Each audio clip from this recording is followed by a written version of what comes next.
સત્ય બોલવું જોઈએ કે નહીં? હલો, બોલવું જોઈએ કે નહીં? પણ નથી બોલાતું ને.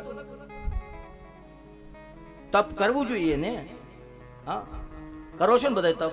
એકાદશી રહ્યો છો, 11 રહીએ છીએ, અવનવા બીજા ત્રીજા વ્રત પૂજન બધું કરીએ છીએ.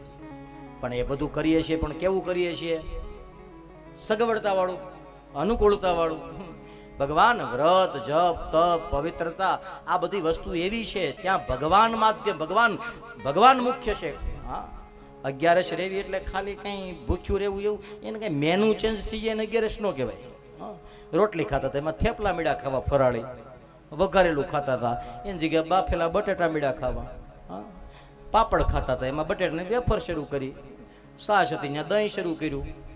હા, બીજું ત્રીજું સલાડ ખાતા ત્યાં સિંગદાણા શરૂ કર્યા. તો કઈ મેનુ ચેન્જ થઈ જાય એને 11 કહેવાય? 11 કોને કહેવાય? જેથી 2 માળા વધાર થાય તે દી 11 કહેવાય. જે દિવસે ભગવાનના 5 નામ વધાર લેવાય એ 11 કહેવાય. 11 એ ક્યારેય નથી મારા ભગવાન. આ તો મેનુ ચેન્જ થઈ જાય કે અમે 11 રહ્યા છે.